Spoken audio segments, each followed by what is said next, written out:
Students look at this. कल अब तक हम लोगों ने जो कुछ पढ़ा मैंने आप लोगों को लास्ट में पढ़ाया था, मसल फटीग, मसल्स का थक जाना और किस तरह से होता है, ये तमाम चीज़ें मैंने आपको समझाई थी इन डिटेल। अब हम बात करेंगे आर्टिफिशियल वेंटिलेटर। ठीक है, पहले इसको समझेंगे कि क्या है, फिर एक एनिमेटेड वीडियो प्रोवाइड करूँगी आप लोगों को ग्रुप पर। आप लोगों ने या फिर फेसबुक पर ही लिंक में प्रोवाइड कर दूँगी, वो देखनी है, उससे आपको अंदाज़ा हो जाएगा कि क्या होता है। ठीक है, ऐसी मशीन देखो, जब किसी के लंग्स काम करना छोड़ दें या बहुत डिफ़िकल्टी से काम करें, बाज़ औक़ात ऐसी कंडीशन आती है, या फॉर एग्ज़ाम्पल कभी सुना है ना कि इसको वेंटिलेटर पे चढ़ा देंगे, अभी वेंटिलेटर पे क्यों, क्योंकि उनके लंग्स काम नहीं कर रहे होते। तो वो मशीन जो लंग्स की तरह से काम करती है, ठीक है, ताकि जब पेशेंट जो है वो नेचुरल ब्रीथिंग उसके लिए बहुत डिफ़िकल्ट हो जाती है, वो कुदरती तौर पे ब्रीथ नहीं कर सकता, तो उसको आर्टिफिशियल ब्रीथिंग करवाई जाती है। किसके ज़रिए? एक मशीन के ज़रिए, जिसको कहते हैं आर्टिफिशियल वेंटिलेटर, या इसको वेंटिलेटर भी कहते हैं सिर्फ। ठीक है, इस मशीन से क्या होता है, जो ऑक्सीजन रिच एयर होती है ना, वो डायरेक्टली कहाँ जाती है, एयर जो होगी O2 वो जाएगी सीधा ट्रेकिया में। ट्रेकिया आपको याद है, आपका वहीं पे पाइप था जो आगे जाके 2 लंग्स में ओपन हो रहा था, ये बात याद है आपको? क्लियर हो गई होगी, डायग्राम अजीब सी थी लेकिन समझ आ रही होगी बात। ठीक है, अच्छा जी, किस तरह से जाते हैं देखो। सबसे पहले जो माउथ होता है ना, माउथ के अंदर एक पाइप इंसर्ट करवाया जाता है, जिसकी वजह से जो एयर है वो क्या कहते हैं, किस में जाती है, ट्रेकिया में जाती है। देखो ये जो है ना,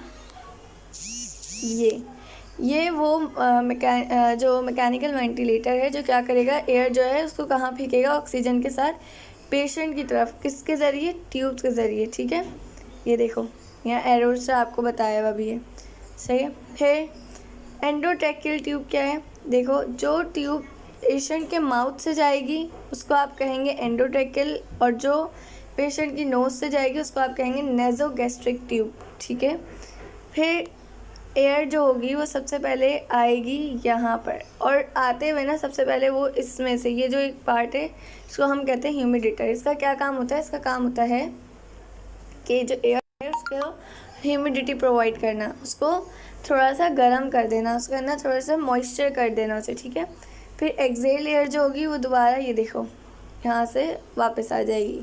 ठीक है, और ये नर्स जो होंगी वो थोड़ी थोड़ी देर में चेक करती रहेगी।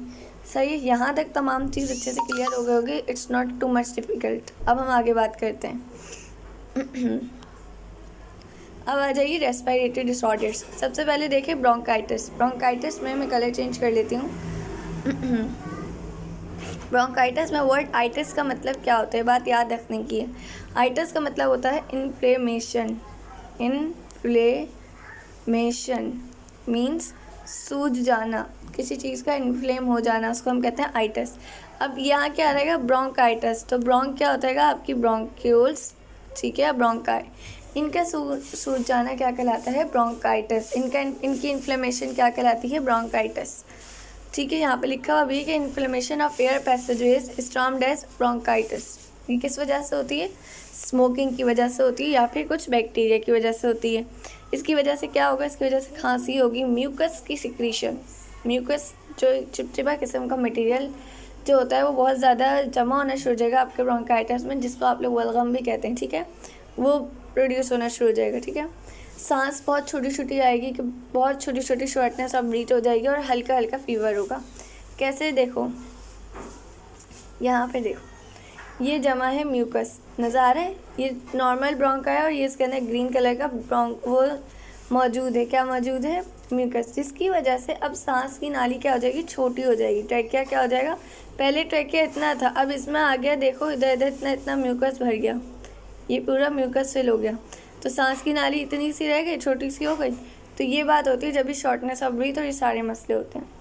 अब आ जाइए एम्फीजियम में। एम्फीजियम में क्या होती है, इसके अंदर क्या होता है, एल्वियोलाई जो थी आपकी, उसकी प्रोग्रेसिव डिस्ट्रक्शन होती है, यानी वो टूटना शुरू हो जाता है। क्यों टूटना शुरू हो जाता है, क्योंकि जब आप मुसलसल गंदगी में मौजूद रहेंगे, ऐसी इंडस्ट्रियल पॉल्यूटेंट्स में आपका एक्सपोजर ज़्यादा होगा, तो आपके एल्वियोलाई पे बहुत ज़्यादा असर पड़ना शुरू हो जाएगा। इसमें क्या होता है, इसमें ब्रीथिंग के मसले आना शुरू हो जाते हैं, इसमें खांसी होना शुरू हो जाती है, और क्या होता है, phlegm production. Phlegm is a type of mucus. Phlegm क्या है, म्यूकस का एक टाइप है, म्यूकस ही की तरह है। ठीक है, देखो यहाँ पर शायद इसकी हो नहीं है, लेकिन म्यूकस की ही तरह का वो एक होता है फेल्जम, चिपचिपा सा पार्ट, वो आपके जो है इसमें मौजूद होता है। मैं पिक्चर निकाल के सेंड कर दूँगी। अब आ जाइए, ब्रोंकाइटिस हो गया, एम्फेज़िमा हो गया, निमोनिया। निमोनिया क्या है? निमोनिया जो होती है ना, ये सबसे ज़्यादा डिजीज़ अक्सर आपने बहुत ज़्यादा सुना होगा, मतलब ब्रोंकाइटिस और एम्फीज़िमा से भी ज़्यादा आपने निमोनिया का नाम सुना होगा। निमोनिया क्या होता है? ये एक इन्फेक्शियस डिजीज़ होती है जो क्या कौन करवाते हैं? Special type of bacteria, viruses और फंजाई करवाते हैं।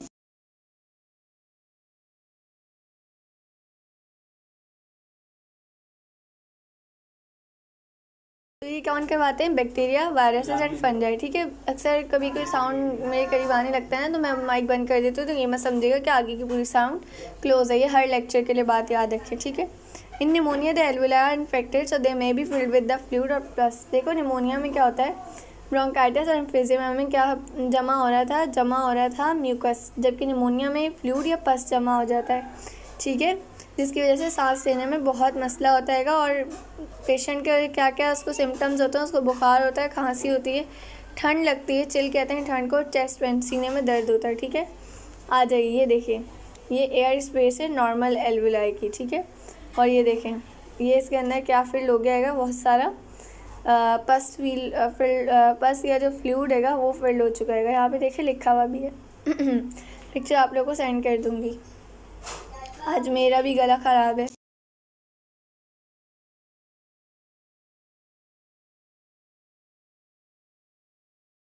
अच्छा जी, उसके बाद आ जाइए, ब्रोंकाइटिस, एम्फीज़िमा और निमोनिया हो गया। अब आ जाए अस्थमा। अस्थमा क्या है? अस्थमा भी बहुत ज़्यादा सुना है सबने, ठीक है, और अब तो बहुत ज़्यादा पाई जाने वाली डिजीज़ है। अस्थमा क्या होता है बेटा?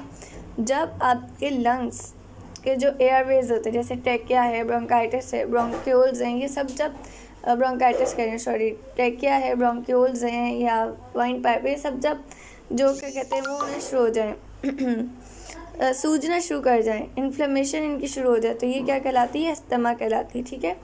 इसमें क्या होता है, सांस बहुत छोटा छोटा आता है, सीने में दर्द होता है, फीवर होता है, वीजिंग साउंड आती है, वीजिंग लाइक सीटी की तरह की आवाज़ आती है जब आप सांस को बाहर निकालते हैं, ठीक है, और खांसी होती है। ये क्यों होता है? अस्थमा असल में होता है एलर्जी की वजह से। देखो ब्रोंकाइटिस किसकी वजह से हो रहा था? ब्रोंकाइटिस हो रहा था स्मोकिंग या कुछ बैक्टीरिया की वजह से। एम्फीज़िमा जो था वो हो रहा था पॉल्यूटेंट्स की वजह से। निमोनिया जो था वो हो रहा था वायरस, फंजाई या बैक्टीरिया जो स्पेशल टाइप के होते हैं वो। या आप आगे जाके इन बैक्टीरिया वगैरह के नाम भी पढ़ेंगे। अस्थमा क्यों होता है? अस्थमा एलर्जी की वजह से होता है। कभी सुना है कि सब कहते हैं घर में बिल्ली नहीं रखो, क्यों नहीं रखो बिल्ली? क्या मसला है भाई? उसके बाल जो है ना वो झड़ते हैं और वो अगर आपकी सांस की नाली में चले गए तो क्या होगा? तो यही होता है, अस्थमा होता है, ठीक है। बात करी थी अस्थमा की, जो मैंने बताया कि एलर्जिक रिएक्शन की वजह से होता है, जिसमें क्या आता है? पोलन्स जो होते हैं वो आपके फ्लावर्स में पाए जाते हैं। डस्ट, स्मोक, फर देखो मैंने बताया ना, किसी भी चीज़ के बाल या खाल वगैरह को की वजह से, फीडर्स जब आपकी नोज़ के ज़रिए आपकी ट्रैकिया वगैरह में किसी जगह चले जाएं तो आपको अस्थमा हो जाता है, ठीक है। ये क्या करता है? ये आपके जो एयरवेज होते हैं ना, एयर पैसेज होती है, ट्रैकिया, ब्रोंकाइड वगैरह होते हैं, उसको ऑब्स्ट्रक्ट बंद कर देते हैं, जिसकी वजह से पेशेंट को सांस लेने में मसला होता है। अब बात करते हैं लंग कैंसर की। लंग कैंसर क्या है? लंग कैंसर होता है स्मोकिंग की वजह से। देखो कैंसर का मतलब क्या है? कैंसर कहते हैं पागल सेलों को, पागल सेल्स को, सेलों को नहीं, पागल सेल्स को। ये एक थोड़ा सा मसला होता है ना, अक्सर लोग बुक्स को बुको कहते हैं, तो ये थोड़ा सा मेरा भी मसला है, ठीक है। बचपन से बोले, अब ज़ाहिर इतनी जल्दी तो नहीं चेंज होगा ना बच्चों तो थोड़ा सा टाइम लगेगा। अच्छा, कैंसर क्या होता है? एबनॉर्मल सेल्स होते हैं, पागल सेल्स होते हैं, ठीक है। तो ये किस वजह से एबनॉर्मल हो जाते हैं? जब आप स्मोकिंग करते हैं ना तो उस वजह से हो जाते हैं, या अगर आप एयर पोल्यूशन में बहुत ज़्यादा रहते हैं तो हो जाते हैं। और ये कहाँ पे होते हैं? आपके लंग्स में अपेयर होना शुरू हो जाता है एबनॉर्मल सेल, और ये क्या करते हैं? आगे फैलते जाते हैं लंग्स के टिश्यूज़ में, जिसकी वजह से क्या होता है?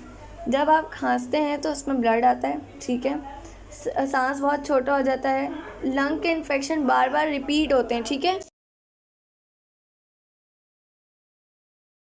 कम होना शुरू हो जाता है, हड्डियों में दर्द होता है, हॉर्सनेस होती है यानी कि आवाज़ का वही मसला होता है, वीकनेस होती है, फटीग होता है, थक जाते हैं, ठीक है।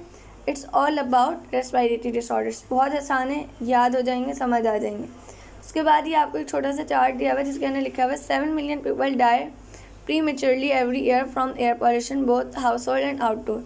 देखो ज़्यादातर जो लोग 7 मिलियन लोग किसकी वजह से मरते हैं? एयर पॉल्यूशन की वजह से। 21% आबादी को निमोनिया हो जाता है, 20% आबादी को स्ट्रोक, दिमाग पे जो हीट स्ट्रोक वगैरह होता है ना वो, तो ये क्या हो गया, ये हो गया 41%। 20% को क्या होता है, हार्ट की डिजीज़ वगैरह जो हो जाती है, जो आजकल बाहर के खाने से बहुत होते हैं, तो ये मिला के हो गया 61%। अच्छा जी, कुछ को हो जाती है कि पल्मोनरी डिजीज़, जब आपको मैं पढ़ाऊँगी ना पल्मोनरी वगैरह तो फिर आपको ही समझ आएगा। ये कितने 19% होता है, तो ये कितने हो जाएंगे 80%। और 7% को क्या होता है, लंग कैंसर। तो बेटे 87% लोगों की डिजीज़ आपके सामने मौजूद हैं, जो बहुत ज़्यादा होती हैं, किसकी वजह से, एयर पोल्यूशन की वजह से। ठीक है, यहाँ आपका ये चैप्टर होता है ख़त्म। पिक्चर्स आपने देखनी है, जिसका जो क्वेश्चन है पूछ ले। रिमेनिंग जिन बच्चों के क्वेश्चन इस पूरे चैप्टर में से है वो आज मुझसे पूछ लें, ठीक है, क्योंकि अब ये चैप्टर हो चुका है ख़त्म। नोट्स मैं आप लोगों को प्रोवाइड कर दूँगी। जो बच्चे मुझे पर्सनली मैसेज कर रहे थे तो बेटे सॉरी, मैं थोड़ा सा बिजी थी, अब मैं फ्री हो चुकी हूँ, तो मैं आप लोगों के नोट्स प्रॉपर आप लोगों को प्रोवाइड कर दूँगी, ठीक है।